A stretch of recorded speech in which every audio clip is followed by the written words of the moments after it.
Top quality और consistent performance के लिए सिर्फ सिल्वर पंप नाम याद रखना। ಪಟ್ಟದ ಫೈಟ್ ನಡುವೆ ಡಿಸಿಎಂ ಡಿಕೆ ಫುಲ್ ಆಕ್ಟಿವ್ ಆಗಿಬಿಟ್ಟಿದ್ದಾರೆ. ದೆಹಲಿ ಪ್ರವಾಸದಲ್ಲಿರುವಂತಹ ಡಿಕೆ ಶಿವಕುಮಾರ್ ಅಲ್ಲಿ ಹೈಕಮಾಂಡ್ ನಾಯಕರನ್ನ ಭೇಟಿ ಆಗ್ತಾ ಇದ್ದಾರೆ. ಒಬ್ಬೊಬ್ಬರಾಗೆ ದೆಹಲಿ ದಂಡಯಾತ್ರೆ, ರಾಜ್ಯದ ಬೆಳವಣಿಗೆಗಳ ಬಗ್ಗೆ ವರದಿ ನೀಡಿದ್ದಾರೆ. ವೇಣುಗೋಪಾಲ್ ಸುರ್ಜೇವಾಲಾ ಅವರನ್ನ ಭೇಟಿಯಾಗಿ ಡಿಕೆ ಶಿವಕುಮಾರ್ ಮಾತುಕತೆ ನಡೆಸಿದ್ದಾರೆ. ಕೆಲವೊಂದಷ್ಟು ವಿಚಾರಗಳ ಬಗ್ಗೆ ಚರ್ಚೆ ಕೂಡ ಆಗಿದೆ. ಇದರಲ್ಲಿ ಪ್ರಮುಖವಾಗಿ ಪಕ್ಷದ ಆಂತರಿಕ ಬೆಳವಣಿಗೆಗಳ ಬಗ್ಗೆ ಡಿಕೆ ಮಾತಾಡಿದ್ದಾರೆ. ಹಾಗೆ ಕೆಲವೊಂದಷ್ಟು ಪ್ರಸ್ತಾಪ ಕೂಡ ಇಟ್ಟಿದ್ದಾರೆ ಹೈಕಮಾಂಡ್ ನಾಯಕರ ಮುಂದೆ ಅನ್ನುವಂಥದ್ದು ಸುದ್ದಿ. ಸಾಮೂಹಿಕ ನಾಯಕತ್ವದ ಜಪ, ಸಚಿವರಿಗೆ ಬಿಗ್ ಟಾಸ್ಕ್ಗಳನ್ನ ನೀಡಬೇಕು, ಮುಂದಿನ ಚುನಾವಣೆ ನನ್ನ ನಾಯಕತ್ವ ಅಂತ ಹೇಳಿ ಈ ಹಿಂದೆ ಕೂಡ ಹೇಳಿದ್ರು ಡಿಸಿಎಂ ಡಿಕೆ ಶಿವಕುಮಾರ್. ಒಂದು ಕಾರ್ಯಕ್ರಮದಲ್ಲಿ ಮಾತನಾಡ್ತಾ ಇದ್ದಂಥ ಸಂದರ್ಭದಲ್ಲಿ ನನಗೆ ಯಾವುದೇ ಸ್ಥಾನ ಇದ್ರೂ ಪರವಾಗಿಲ್ಲ, ಸ್ಥಾನ ಇಲ್ಲದೇ ಇದ್ರೂ ಪರವಾಗಿಲ್ಲ, ಬಟ್ ನಾನು ಪಕ್ಷ ಸಂಘಟನೆ ಮಾಡಬೇಕು, ಹೋರಾಟವನ್ನು ಮಾಡಬೇಕು, ಮತ್ತೆ ಮುಂದಿನ ಚುನಾವಣೆಯಲ್ಲೂ ಕೂಡ ಪಕ್ಷವನ್ನು ಅಧಿಕಾರಕ್ಕೆ ತರಬೇಕು, ಇದು ನನ್ನ ಮೋಟೋ ಅನ್ನುವಂಥದ್ರ ಬಗ್ಗೆ ಅವರು ಪ್ರಸ್ತಾಪ ಮಾಡಿದರು. ಅಂದರೆ ಏನೇ ಸ್ಥಾನ ಇರಲಿ ಬಿಡಲಿ ನನ್ನ ನಾಯಕತ್ವದಲ್ಲೇ ಚುನಾವಣೆ ಅನ್ನುವಂಥದ್ದನ್ನ ಸ್ಪಷ್ಟವಾಗಿ ಡಿ ಕೆ ಶಿವಕುಮಾರ್ ಸಂದೇಶವನ್ನು ರವಾನಿಸಿದರು. ಬಹುಶಃ ಇದೇ ವಿಚಾರವನ್ನ ಹೈಕಮಾಂಡ್ನ ನಾಯಕರಿಗೂ ಕೂಡ ಮನವರಿಕೆ ಮಾಡಿಕೊಡ್ತಿದ್ದಾರೆ ಅನ್ನುವಂಥದ್ದು ಈಗಿರುವಂತಹ ಮಾಹಿತಿ. ಸಚಿವರನ್ನ ಸಂಘಟನೆಗೆ ಬಳಸಿಕೊಳ್ಳೋ ಬಗ್ಗೆ ಮಾತುಕತೆ ಆಗಿದೆ. ವರಿಷ್ಠರ ಬಳಿ ಚರ್ಚೆ ಮಾಡಿದ್ದಾರೆ ಡಿಸಿಎಂ ಡಿಕೆ ಶಿವಕುಮಾರ್. ಅಧಿವೇಶನ ಮುಗಿದ ಬಳಿಕ ಅಂದ್ರೆ ಈ ಬಜೆಟ್ ಅಧಿವೇಶನ 3ನೇ ತಾರೀಕಿಂದ ಏನು ಆರಂಭವಾಗುತ್ತಲ್ಲ, ಅದರ ನಂತರ ಸಂಘಟನೆಗೆ ಹೆಚ್ಚು ಒತ್ತು ಕೊಡಬೇಕು ಅಂತ ಜಿಲ್ಲಾ ಪಂಚಾಯತಿ, ತಾಲೂಕು ಪಂಚಾಯತಿ ಚುನಾವಣೆಗೆ ತಯಾರಿಗಳನ್ನ ಮಾಡಬೇಕಾಗುತ್ತೆ. ಸಚಿವರು ಇಲಾಖೆ ಜೊತೆ ಪಕ್ಷ ಸಂಘಟನೆ ಕಡೆ ಗಮನ ಹರಿಸಬೇಕು. ಸಚಿವರಿಗೆ ಈ ತರದ ಒಂದು ಟಾಸ್ಕ್ಗಳನ್ನ ನೀಡಬೇಕು, ಅದನ್ನ ವರಿಷ್ಠರು ಅದನ್ನ ಒಪ್ಪಿಸಬೇಕು ಅನ್ನುವಂಥದ್ರ ಬಗ್ಗೆ ಡಿ ಕೆ ಶಿವಕುಮಾರ್ ವಿವರಣೆಯನ್ನ ಕೊಟ್ಟಿರುವಂಥದ್ದು. ಮಾರ್ಚ್ 1ನೇ ತಾರೀಕು ಖರ್ಗೆಯನ್ನ ಭೇಟಿಯಾಗೋದಕ್ಕೆ ಡಿಸಿಎಂ ಡಿ ಕೆ ಶಿವಕುಮಾರ್ ಈಗಾಗಲೇ ಟೈಮ್ ಕೇಳಿದ್ದಾರೆ. ಸೊ ಈಗಾಗಲೇ ಸುರ್ಜೇವಾಲಾ ಅವರನ್ನ ಭೇಟಿಯಾಗಿದ್ದಾರೆ, ಕೆ.ಸಿ. ವೇಣುಗೋಪಾಲ್ ಅವರನ್ನ ಭೇಟಿಯಾಗಿದ್ದಾರೆ. ಅಲ್ಲಿ ಕೆಲವೊಂದಷ್ಟು ವಿಚಾರಗಳನ್ನು ಮನವರಿಕೆ ಮಾಡಿಕೊಡ್ತಾರೆ. ಒಂದು, ಪಕ್ಷದಲ್ಲಿ ಆಗ್ತಾ ಇರುವಂತಹ ಆಂತರಿಕ ಬೆಳವಣಿಗೆಗಳು, ಈ ಅಧ್ಯಕ್ಷ ವಿಚಾರ ಆಗಿರ್ಬೋದು, ಸಿಎಂ ಬದಲಾವಣೆ ವಿಚಾರ ಆಗಿರ್ಬೋದು, ಈ ಬಗ್ಗೆ ಆಗ್ತಾ ಇರುವಂತಹ ಕೆಲವೊಂದಷ್ಟು ಬಹಿರಂಗ ಹೇಳಿಕೆಗಳು, ಈ ಎಲ್ಲದರ ಬಗ್ಗೆನೂ ಕೂಡ ಡಿ ಕೆ ಶಿವಕುಮಾರ್ ಮಾತಾಡಿದ್ದಾರೆ. ಇನ್ನು ವರಿಷ್ಠರ ಭೇಟಿಗೂ ಮುನ್ನ ಡಿಸಿಎಂ ಡಿ ಕೆ ಶಿವಕುಮಾರ್ ಮಾತನಾಡಿದರು. ಸಾಮೂಹಿಕ ನಾಯಕತ್ವದಲ್ಲಿ ಒಗ್ಗಟ್ಟಿನ ಕೆಲಸ ಮಾಡಬೇಕು, 5 ವರ್ಷ ಪಕ್ಷದ ಕೆಲಸ ಮಾಡಿ ಸುಮ್ಮನೆ ಇರಕ್ಕಾಗತ್ತಾ, ಮಂತ್ರಿಗಳು ಜಿಲ್ಲೆಗಳಿಗೆ ಹೋಗಬೇಕು ಅಂತ ಹೇಳಿದರು. ನಾವೆಲ್ಲ ಸೀನಿಯರ್ ಲೀಡರ್ಸ್, ಕಾಂಗ್ರೆಸ್ ಪಕ್ಷ ನಮಗೆ ಪಕ್ಷದ ಅಧ್ಯಕ್ಷರು ಮಾಡಿದೆ, ಡೆಪ್ಟಿ ಸಿಎಂ ಮಾಡಿದ್ದಾರೆ. ನಾವೆಲ್ಲ ಚುನಾವಣೆಗೆ ನಮ್ಮ ನಾಯಕತ್ವ, ಸಾಮೂಹಿಕ ನಾಯಕತ್ವದಲ್ಲಿ ಯಾವಾಗಲೂ ಕೂಡ ಕಾಂಗ್ರೆಸ್ ಪಾರ್ಟಿ ನಂಬ್ಕೊಂಡು ಬಂದಿದೆ. ಸೊ ನಾವೆಲ್ಲ ಒಗ್ಗಟ್ಟಿನಿಂದನೇ ಎಲೆಕ್ಷನ್ ಮಾಡೋದು. ಸೊ ನಾನು ಫ್ರೆಂಡ್ಲಿ ಇಷ್ಟೆಲ್ಲ ದೊಡ್ಡ ಸ್ಥಾನ ನಂಗೆ ಸಿಕ್ಬಿಟ್ಟು 5 ವರ್ಷ ಪಾರ್ಟಿ ಪ್ರೆಸಿಡೆಂಟ್ ಆಗಿ ಇದ್ಕೊಂಡು ನಾನು ಸುಮ್ಮನೆ ಮನೇಲಿ ಕೂತ್ಕೊಳಕ್ಕಾಗ್ತದ?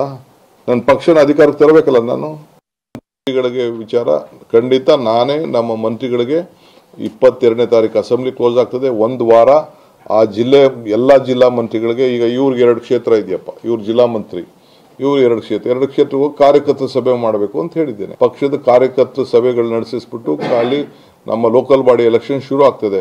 ಈಗಿಂದನೇ ಸಜ್ಜಾಗಬೇಕು. ಚುನಾವಣಾ ಸಂದರ್ಭದಲ್ಲಿ ಹೋಗಿ ಚುನಾವಣೆ ಮಾಡೋದಲ್ಲ, ಈಗಿಂದನೇ ಹೋಗಿ ನಮ್ಮ ಮಂತ್ರಿಗಳು ಹೋಗಿ ಅಲ್ಲಿ ಆ ಜಿಲ್ಲೆಗೆ ಸಂಬಂಧಪಟ್ಟಂತ ಎಲ್ಲ ಕ್ಷೇತ್ರಗಳಿಗೆ ಹೋಗಿ ಮಂತ್ರಿಗಳು ಡಿಸ್ಟ್ರಿಕ್ಟ್ ಮಿನಿಸ್ಟರ್ ಅಂತ ಇದಕ್ಕೆ ಮಾಡಿರ್ತೀವಿ, ಒಂದು ಕಡೆ ಅಡ್ಮಿನಿಸ್ಟ್ರೇಷನ್ಗೆ, ಒಂದು ಕಡೆ ಪಾರ್ಟಿಗೆ. ಸೊ ಯಾರು ಇನ್ಚಾರ್ಜ್ ಇರ್ತಾರೆ ಹೋಗ್ಬೇಕು, ಮಾಡಬೇಕು. ಇದು ಡಿ ಕೆ ಶಿವಕುಮಾರ್ ಅವರ ಮಾತುಗಳು. ಸದ್ಯ ದೆಹಲಿ ಪ್ರವಾಸದಲ್ಲಿರುವಂತಹ ಡಿ ಕೆ ಶಿವಕುಮಾರ್ ಅಲ್ಲಿ ವರಿಷ್ಠರನ್ನ ಭೇಟಿ ಆಗ್ತಾ ಇದ್ದಾರೆ. ಸ್ಥಳದಲ್ಲಿ ಅಂದ್ರೆ ದೆಹಲಿಯಲ್ಲಿ ನಮ್ಮ ಪ್ರತಿನಿಧಿ ಹರೀಶ್ ಈಗ ನಮ್ಮ ಜೊತೆಗೆ ಜಾಯ್ನ್ ಆಗ್ತಾ ಇದ್ದಾರೆ, ಮಾತಾಡ್ತೋಣ. ಹರೀಶ್, ಈಗ ದೆಹಲಿ ಪ್ರವಾಸದಲ್ಲಿರುವಂತಹ ಡಿ ಕೆ ಶಿವಕುಮಾರ್ ವರಿಷ್ಠರನ್ನ ಭೇಟಿಯಾಗಿದ್ದಾರೆ. ವೇಣುಗೋಪಾಲ್ ಅವರನ್ನ, ಸುರ್ಜೇವಾಲಾ ಅವರನ್ನ, ಹಾಗೆ 1ನೇ ತಾರೀಕು ಖರ್ಗೆ ಅವರನ್ನ ಕೂಡ ಭೇಟಿ ಆಗ್ತಾ ಇದ್ದಾರೆ. ಏನ್ ಮಾತುಕತೆ ನಡೀತಾ ಇದೆ ಪ್ರಮುಖವಾಗಿ? ಯಾಕಂದ್ರೆ ಈ ಹಿಂದೆ ಕೊಟ್ಟಂತಹ ಒಂದು ಸ್ಟೇಟ್ಮೆಂಟ್ ನನ್ನದೇ ನಾಯಕತ್ವ ಅನ್ನುವಂಥದ್ದನ್ನ ಸ್ಪಷ್ಟವಾಗಿ ಹೇಳಿದ್ರು. ಯಾವುದೇ ಹುದ್ದೆಯಲ್ಲಿದ್ರೂ ಕೂಡ ನಾಯಕತ್ವದಲ್ಲಿ ಮುಂದುವರಿತೀವಿ, ಪಕ್ಷ ಸಂಘಟನೆ ಮಾಡ್ತೀವಿ ಅಂತ ಹೇಳಿ. ಈಗ ಸಾಮೂಹಿಕ ನಾಯಕತ್ವ ಅನ್ನುವಂಥದ್ದನ್ನ ಕೂಡ ಮಾತಾಡ್ತಾ ಇದ್ದಾರೆ ಡಿ ಕೆ ಶಿವಕುಮಾರ್. ಸೊ ಏನ್ ಚರ್ಚೆ ಆಗ್ತಾ ಇದೆ? ವರಿಷ್ಠರ ಮುಂದೆ ಏನಾದರೂ ಪ್ರಸ್ತಾಪ ಇಟ್ಟಿದಾರಾ, ಅಥವಾ ಅದನ್ನ ಪ್ರಸ್ತಾಪ ಅನ್ಬೇಕಾ, ಡಿಮ್ಯಾಂಡ್ ಅಂತ ಹೇಳ್ಬೇಕಾ, ಬೇಡಿಕೆ ಅನ್ನುವಂಥದ್ದನ್ನ ಹೇಳ್ಬೇಕಾ? ಏನ್ ಮಾತುಕತೆ ಆಗಿದೆ ಹರೀಶ್? ಹೌದು ರೆಹಮಾನ್, ರಾಜ್ಯದಲ್ಲಿ ಈಗ ಕೆಪಿಸಿಸಿ ಅಧ್ಯಕ್ಷ ಬದಲಾವಣೆಯ ಕೂಗಿನ ಚರ್ಚೆ ನಡೀತಾ ಇದೆ. ರಾಜಣ್ಣ ಆಗಿರ್ಬೋದು, ಸತೀಶ್ ಜಾರಕಿಹೊಳಿ ಅವರು ಆಗಿರ್ಬೋದು, ಬಹಿರಂಗವಾಗಿ ಮತ್ತೆ ಪರೋಕ್ಷವಾಗಿ ಅದನ್ನೇ ಹೇಳ್ತಿದ್ದಾರೆ. ಕೆಪಿಸಿಸಿ ಅಧ್ಯಕ್ಷ ಬದಲಾವಣೆ ಆಗಬೇಕು, ಲೋಕಸಭೆ ಚುನಾವಣೆಯ ನಂತರ ಬದಲಾಗುತ್ತೆ ಅನ್ನುವಂಥದ್ದನ್ನ ಹೈಕಮಾಂಡ್ ನಾಯಕರು ಹೇಳಿದ್ರು. ಅದೇ ರೀತಿಯಾಗಿ ಬದಲಾವಣೆ ಆಗಬೇಕಿಲ್ಲ, ಹೈಕಮಾಂಡ್ ಸ್ಪಷ್ಟನೆ ಕೊಡಬೇಕು ಅನ್ನುವಂಥ ನಿಟ್ಟಿನಲ್ಲಿ ಅವರು ಮನವಿಯನ್ನ ಮಾಡ್ಕೊಳ್ತಿದ್ರು. ಅದೇ ರೀತಿಯಾಗಿ ದೆಹಲಿಗೂ ಬಂದು ಹೈಕಮಾಂಡ್ ನಾಯಕರುಗಳನ್ನ ಭೇಟಿಯಾಗಿ ಹೋಗಿದ್ರು. ರಾಜಣ್ಣ ಭೇಟಿಯಾಗಿದ್ರು, ಜೊತೆಗೆ ಸತೀಶ್ ಜಾರಕಿಹೊಳಿ ಜಾರಕಿಹೊಳಿ ಅವರು ಕೂಡ ಸರಣಿ ರೀತಿಯಲ್ಲಿ ದೆಹಲಿಗೆ ಬಂದು ಭೇಟಿಯಾಗಿ ಹೈಕಮಾಂಡ್ ನಾಯಕರಲ್ಲಿ ಮನವಿಯನ್ನ ಮಾಡ್ಕೊಂಡಿದ್ರು. ಇದಾದ ಬಳಿಕ ಡಿ.ಕೆ. ಶಿವಕುಮಾರ್ ಅವರು ಮತ್ತಷ್ಟು ಆಕ್ಟಿವ್ ಆಗಿದ್ದಾರೆ. ಸತೀಶ್ ಜಾರಕಿಹೊಳಿ ಆಗಿರ್ಬೋದು, ರಾಜಣ್ಣ ಆಗಿರೋ ಅವರ ಮನವಿ ಏನಾಗಿತ್ತು ಅಂತಂದ್ರೆ ಸಚಿವ ಸ್ಥಾನ ಹಾಗೂ ಕೆಪಿಸಿಸಿ ಅಧ್ಯಕ್ಷ ಸ್ಥಾನವನ್ನ ಎರಡು ನಿಭಾಯಿಸಲಿಕ್ಕೆ ಅವ್ರ ಕೈಲಿ ಸಾಧ್ಯ ಆಗ್ತಿಲ್ಲ. ಕೆಪಿಸಿಸಿಗೆ ಫುಲ್ ಟೈಮ್ ಅಧ್ಯಕ್ಷರು ಬೇಕು, ಹಾಗಾಗಿ ಅವರನ್ನ ನೇಮಕ ಮಾಡಬೇಕು ಅಥವಾ ಬದಲಾವಣೆ ಮಾಡಬೇಕು ಅನ್ನುವಂಥ ನಿಟ್ಟಿನಲ್ಲಿ ಚರ್ಚೆ ನಡೀತಾ ಇತ್ತು. ಈ ಚರ್ಚೆ ನಡುವೆ ಡಿ.ಕೆ. ಶಿವಕುಮಾರ್ ಅವರೀಗ ಹೆಚ್ಚು ಆಕ್ಟಿವ್ ಆಗಿದ್ದಂತೆ ಕಾಣಿಸ್ತಾ ಇದೆ. ಮೊನ್ನೆ ಒಂದು ಸಮಾವೇಶದಲ್ಲಿ ಕೂಡ ಅವ್ರು ಹೇಳಿದ್ರು 2028ರಲ್ಲಿ ನಂದೇ ನೇತೃತ್ವದಲ್ಲಿ ಚುನಾವಣೆ ನಡೆಯುತ್ತೆ ಅನ್ನುವಂಥ ನಿಟ್ಟಿನಲ್ಲಿ. ಜೊತೆಗೆ ಕೆಪಿಸಿಸಿ ಅಧ್ಯಕ್ಷ ಸ್ಥಾನವನ್ನು ನಾನು ಯಾವುದೇ ಕಾರಣಕ್ಕೂ ಬಿಟ್ಕೊಡೋದಿಲ್ಲ ಅನ್ನುವಂಥ ನಿಟ್ಟಿನಲ್ಲಿ ಕೂಡ ಅವರು ಸಂದೇಶವನ್ನ ರವಾನೆ ಮಾಡ್ತಾ ಇದ್ದಾರೆ. ಅದೇ ರೀತಿಯಾಗಿ ದೆಹಲಿಗೆ ಬಂದಿದ್ರು. ದೆಹಲಿಯಲ್ಲಿ ಕೂಡ ಹೈಕಮಾಂಡ್ ನಾಯಕರುಗಳನ್ನ ಭೇಟಿಯಾಗಿ ಚರ್ಚೆಯನ್ನ ಮಾಡಿದ್ದಾರೆ. ಮತ್ತೆ ನಾನು ಪಕ್ಷಕ್ಕಾಗಿ ಏನೇನೆಲ್ಲ ಮಾಡ್ತಾ ಇದ್ದೇನೆ, ಸಂಘಟನೆ ವಿಚಾರವಾಗಿ ನಾನು ಯಾವ್ಯಾವ ಕಾರ್ಯಕ್ರಮಗಳನ್ನ ಹಮ್ಮಿಕೊಂಡಿದ್ದೇನೆ, ಒಂದು ಸರ್ಕಾರ ನಡೆಸುವುದರ ಜೊತೆಗೆ ಅಂದ್ರೆ ಸಚಿವರಾಗಿ ಇಲಾಖೆಯನ್ನು ನಿಭಾಯಿಸುವುದರ ಜೊತೆಗೆ ಕೂಡ ಪಕ್ಷ ಸಂಘಟನೆಯಲ್ಲೂ ಕೂಡ ನಾನು ಅತ್ಯಂತ ಹೆಚ್ಚಿನದಾಗಿ ಕೆಲಸವನ್ನ ಮಾಡ್ತಾ ಇದ್ದೇನೆ. ಪಕ್ಷ ಸಂಘಟನೆಗೆ ನಾನು ಯಾವುದೇ ಕೊರತೆಯನ್ನ ಮಾಡಿಲ್ಲ ಅನ್ನುವಂಥ ನಿಟ್ಟಿನಲ್ಲಿ ಹೈಕಮಾಂಡ್ ನಾಯಕರ ಬಳಿ ಹೇಳಿಕೊಂಡಿದ್ದಾರೆ. ಮುಖ್ಯವಾಗಿ ಕಾಂಗ್ರೆಸ್ ಕಟ್ಟಡಗಳನ್ನ ಕಟ್ಟಬೇಕಾಗಿದೆ. 100 ಕಾಂಗ್ರೆಸ್ ಕಟ್ಟಡಗಳನ್ನ ಪ್ರತಿ ಕಾನ್ಸ್ಟಿಟ್ಯೂನ್ಸಿಲೂ ಕೂಡ ಕಟ್ಟಬೇಕಾಗಿದೆ. ಅದಕ್ಕೆ ಪ್ಲಾನ್ ಅನ್ನ ಮಾಡ್ಕೊಂಡಿದ್ದೇವೆ. ಮತ್ತೆ ಮುಖ್ಯವಾಗಿ ಬೆಂಗಳೂರಿನ ರೇಸ್ ಕೋರ್ಸ್ ರೋಡ್ ಏನಿದೆ, ಇಲ್ಲಿ ಕೂಡ ಒಂದು ದೊಡ್ಡ ಕಟ್ಟಡವನ್ನ ಕಟ್ಟಬೇಕಾಗಿದೆ.